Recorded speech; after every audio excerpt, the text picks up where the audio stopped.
Assalamualaikum warahmatullahi wabarakatuh. Hamdan wa syukran lillah, salatan wa salaman ala ibni abdillah wa ala alihi wa sahbihi wa mawala wa ba'du. Alhamdulillah, pada kesempatan kali ini kita masih diberikan umur panjang sehingga bisa melaksanakan aktivitas seperti biasa.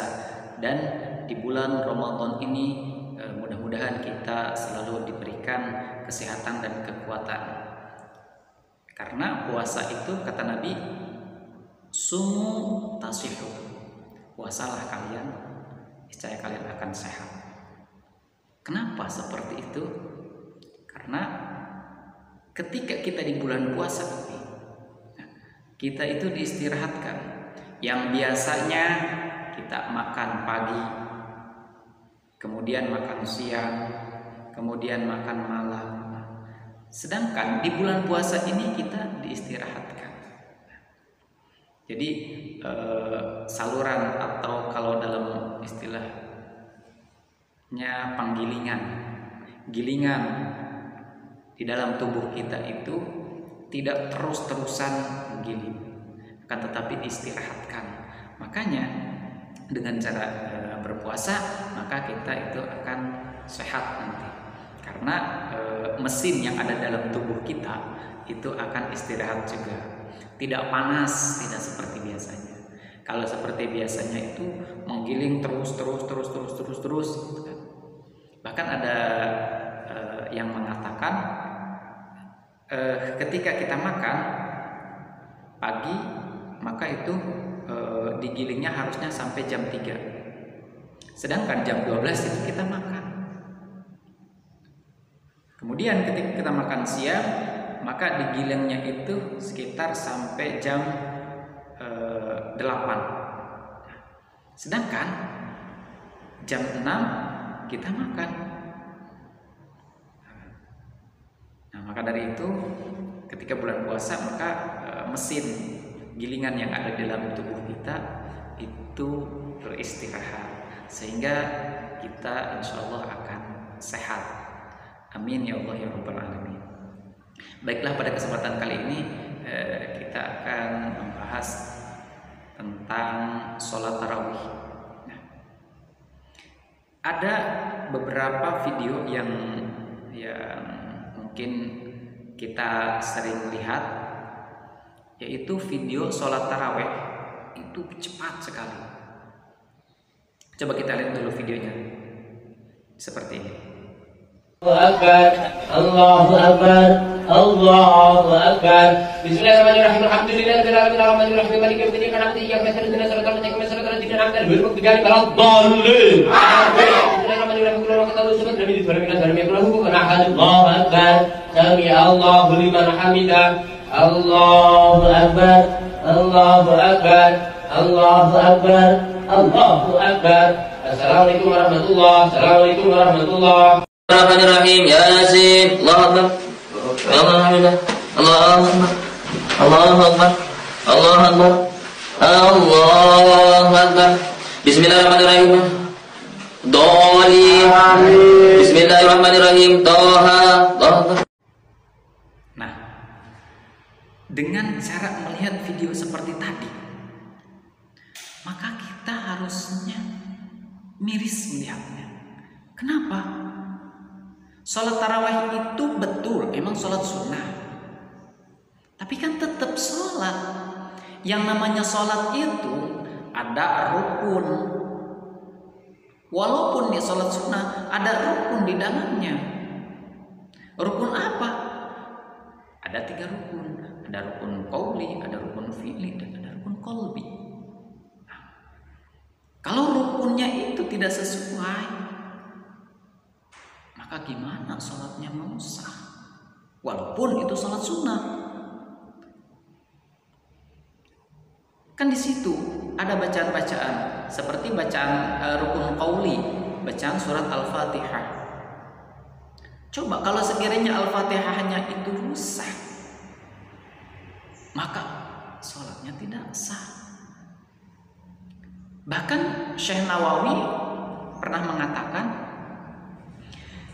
satu saja yang rusak atau yang cacat dalam surat Al-Fatihah, maka rusak bacaannya. Syekh Nawawi Al-Bantani mengatakan seperti itu. Tuh.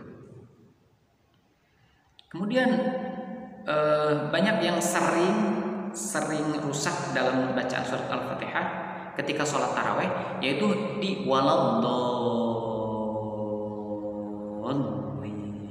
Nah, waladhdallin itu harusnya 6 harokat, tapi mayoritas dalam bacaan sholat taraweh itu hanya 2, kadang 3. Kalau waladhdallin itu adalah salah satu mad lazim mutsaqqal kalimi, itu harus 6 harokat, tidak bisa dilebihkan, tidak, apalagi dikurangi. Dilebihkan saja tidak bisa. Kalau wiridan dilebihkan itu kadang-kadang ada yang bisa, boleh, justru lebih banyak lebih baik. Tapi kalau dalam ilmu tajwid tidak bisa. Misalkan waladhdallin itu dilebihkan, yang seharusnya itu 6 harokat, ini dilebihkan sampai 8 atau 10 harokat. Tidak bisa. Tuh. Karena tajwid harus sesuai dengan tajwidnya, harus sesuai dengan hukum bacaannya. Tuh. Apalagi kalau dikurangi, dipangkas, korupsi. Bukan hanya para pejabat saja yang korupsi, akan tetapi orang yang membaca Al-Quran pun kalau tajwidnya kurang, maka itu dianggap korupsi. Bahkan korupsinya yang tidak ketahuan, yang tidak terasa. Kalau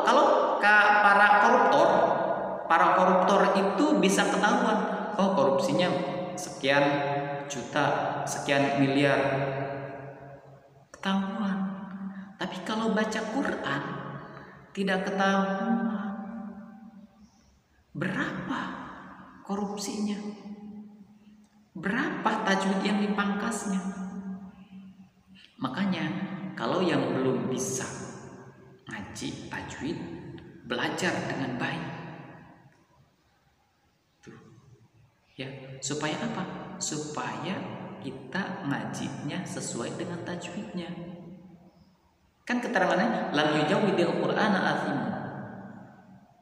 Malam yujawwidil Qur'ana athimun, siapa orang yang membaca Al-Qur'an tidak dengan tajwidnya, athimun, maka dia berdosa. Tuh. Yang panjang dipendekin, yang pendek dipanjangin, nggak bisa. Harus sesuai dengan kaidah tajwidnya, harus sesuai dengan hukum bacaan tajwidnya. Apalagi di dalam sholat. Sholat itu bukan itu saja, banyak. Ya. Al-Fatihah salah satu rukun sholat itu. Kalau misalkan dalam surat Al-Fatihah itu tidak sesuai, kata Syekh Nawawi, 1 saja, maka itu dianggap tidak sah. Tuh. Ada yang mengatakan lagi, la sholata liman lam yaqra bi Fatihatil Kitab. Tidak dianggap sholat liman lam yaqra bagi siapa yang tidak membaca Fatihah. Iya, makanya kata Syekh Nawawi seperti itu. Kalau 1 saja itu tidak sesuai dengan tajwid, maka itu tidak dianggap membaca Fatihah. Sedangkan dalam hadis yang lain, ketika kita tidak membaca Fatihah, tidak sah sholatnya.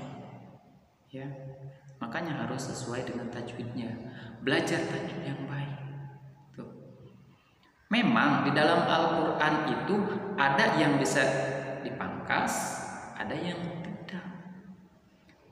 Maksudnya ada yang sedikit, setengah, kemudian yang banyaknya. Seperti man arid disukun. Man arid disukun bisa 2, bisa 6, bisa 4. Itu kan cara bacanya. Kalau mad lazim mutsaqqal kalimi kayak tadi waladhdallin itu tidak bisa dipangkas, harus kayak mad wajib tidak bisa dipangkas, harus segitu. Kalau mad jaiz masih bisa dipangkas, bisa 2, bisa 4, masih bisa dipangkas. Tapi kalau misalkan mad hukum bacaan yang panjangnya tidak bisa dipangkas, jangan dipangkas dong. Karena itu akan merusak dan bahkan membatalkan sholat. Sedangkan kalau sholatnya batal, maka ya udah percuma, hanya naik turun capek doang. Tuh, bacaannya seperti itu. Boleh di dalam sholat itu cepat, dalam bacaan pun boleh dibaca cepat. Tuh. Karena dalam bacaan, kalau misalkan dalam bacaan Al-Quran kan ada yang bilang 3, ada yang bilang 5. Yang bilang 3 yaitu tartil, tadwir, hadar. Kemudian yang bilang 5 tahqiq, tartil, tadwir, hadar sama al-hadroma. Kalau hadar itu cepat, ya. Yang keempat itu hadar itu cepat. Tapi sesuai dengan tajwidnya walaupun cepat. Beda dengan al-hadroma. Kalau ada al-hadroma itu cepat tapi rusak. Ya, tartil itu alon. Kalau tahqiq itu alonnya beserta penghayatan, baik sejarahnya, bukan hanya tajwidnya, akan tetapi sejarahnya juga. Ya, itu asbab nuzulnya. Kalau tahqiq, kalau tadwir tadi sedang. Kemudian di dalam sholat boleh cepat, yang penting sesuai dengan ukuran tumakninah. Tumakninah itu seperti gimana? Tumakninah itu seukuran subhanallah. Ketika misalnya kita sami Allahu liman hamidah, ada yang gini, ada yang gini, seukuran subhanallah diamnya harus tumakninah. Baik ruku, sujud, i'tidal itu minimal seukuran tumakninah. Ya, walaupun sholat sunnah itu, awas jangan cepet-cepet, nggak puguh. Makanya kita harus sesuaikan dengan ilmunya. Tuh. Maka dari itu, kalau misalkan kita mau melaksanakan ibadah, maka pelajari ilmunya supaya kita tidak salah jalur. Tidak sesuai dengan rel, kereta saja kalau tidak sesuai dengan rel bisa nabrak atau tergelincir atau jatuh. Segitu kereta. Kita juga sama. Kalau tidak sesuai dengan relnya itu akan bisa jatuh, terjerumus. Maka dari itu saya sarankan, yuk kita belajar dengan baik dan benar, baik dari tajwidnya maupun dari ilmu yang lainnya. Oke. Dari saya cukup sekian, kurang lebihnya mohon maaf. Mudah-mudahan itu bisa diamalkan, khususnya bagi diri saya dan umumnya bagi kita semua. Billahi taufiq wal hidayah. Assalamualaikum warahmatullahi wabarakatuh.